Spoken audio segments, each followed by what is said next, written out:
Elle rêve de devenir pilote de Formule 1. Depuis quelques années, Angelina trace sa route dans le milieu très masculin des sports automobiles.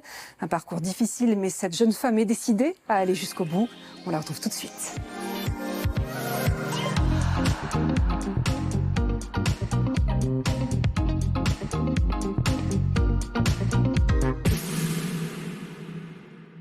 Bonjour Angelina. Bonjour. 19 ans, vous habitez Saint-Alban-des-Villars en Savoie et depuis l'âge de 13 ans, vous vous passionnez pour les sports automobiles, pas si fréquents chez les filles. Comment tout ça a démarré? Comment êtes-vous tombée dans la marmite? Alors, je suis tombée dedans tout simplement en faisant du karting à Crolles, donc assez loin de chez moi quand même. Dans le Grésivaudan. Voilà, c'est ça, dans le Grésivaudan en Isère. C'était le karting le plus proche de chez moi. Et j'ai commencé là-bas en karting de location en faisant une session avec des amis et ma famille. Et j'ai adoré, j'y ai pris goût et j'ai dit je voudrais refaire une session, je voudrais je voudrais revenir, je voudrais faire des compétitions, acheter mon kart. Et c'est comme ça, de fil en aiguille, que j'ai atteint ce niveau aujourd'hui. Que vous avez appris à piloter, à participer à vos premières compétitions, lesquelles au début? Alors j'ai commencé par faire 3 compétitions, donc c'était le trophée de la Ligue Rhône-Alpes en 2018. J'ai fini 3e au total de ce championnat. En fait, ils additionnaient le total des 3 courses. Et j'ai directement enchaîné sur la Formule 4 après avoir fait des entraînements. Là, vous dites que ça n'a pas été forcément évident d'être une jeune femme dans ce milieu-là. Non. Pourquoi? Vous avez été victime de remarques? Qu'est-ce qui vous a un petit peu heurté? Il y avait pas mal de remarques. On essayait en fait un peu de me détruire mentalement avant les courses en me disant que j'allais jamais y arriver parce que j'étais une fille. C'est vrai que j'étais la seule, donc du coup tout le monde était choqué que je sois là et les gens ne comprenaient pas. Sans mes parents, je pense que j'aurais baissé les bras parce que c'est vrai que c'est très dur, surtout à l'âge de 13, 14, 15 ans, on est jeune. On est un peu sensible. Donc voilà, j'ai eu la chance que mes parents me soutiennent, donc c'est grâce à eux que j'ai pu continuer. Et puis aujourd'hui, j'en fais carrément une force de ces remarques. Et puis je devrais même leur dire merci parce que j'ai avancé et ça m'a rendue plus forte. Donc, alors, voilà. J'étais à Audi R8, puis l'an dernier c'est le passage en Formule 4. Saison où vous vous rapprochez encore un petit peu de votre but, la Formule 1. Comment l'avez-vous vécu cette première saison? Oui, alors c'est très compliqué de penser monoplace parce que c'est un milieu extrêmement cher. J'ai fait ma saison de Formule 4 l'an dernier. Donc j'étais la seule participante féminine et j'étais très contente de ma progression et de comment ça s'est déroulé. Aujourd'hui, cette saison, j'aurais voulu faire le championnat de France de GT4 en Audi R8, effectivement. J'ai pas trouvé les sponsors et les partenaires pour faire la saison complète. Donc j'essaye de m'entraîner et j'espère pouvoir préparer réellement 2023 en GT4 France. Ouais, donc pour continuer, le nerf de la guerre et l'argent, il en faut beaucoup pour boucler une saison, environ 200 000 €. Oui. Il y a quelques mois, France 3, vous avez suivi sur le circuit de Magny-Cours avec votre père qui vous épaule. On regarde un extrait de reportage et puis on vous retrouve après.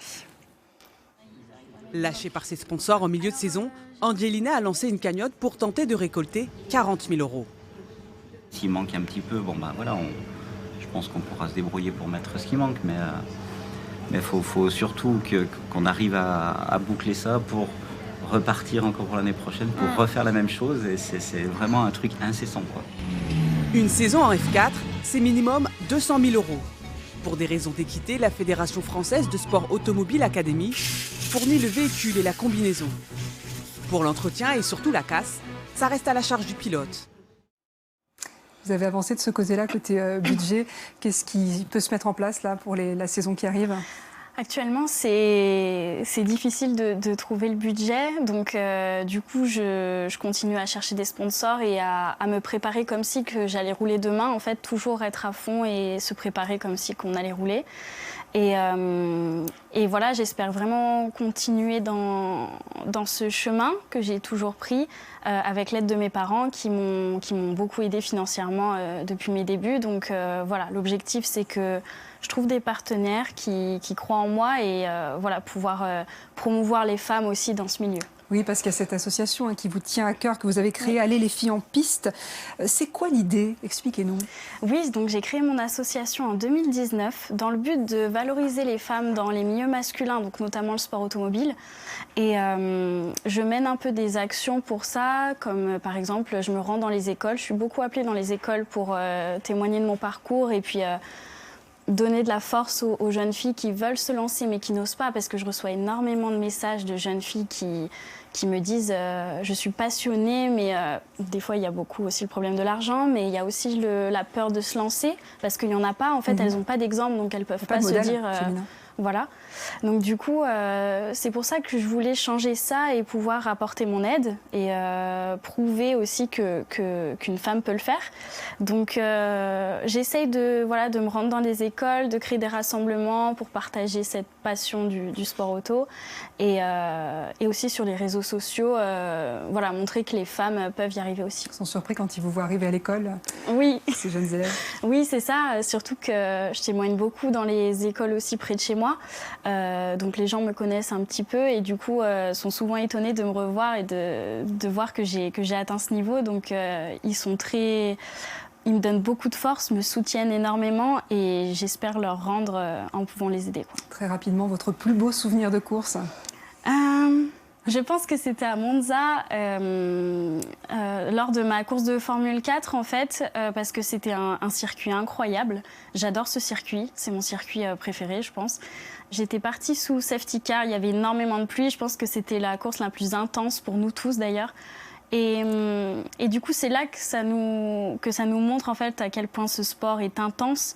Quand on doit accélérer à fond à 230 km/h sans voir à plus de 2 mètres, c'est quelque chose qui n'arrive pas souvent.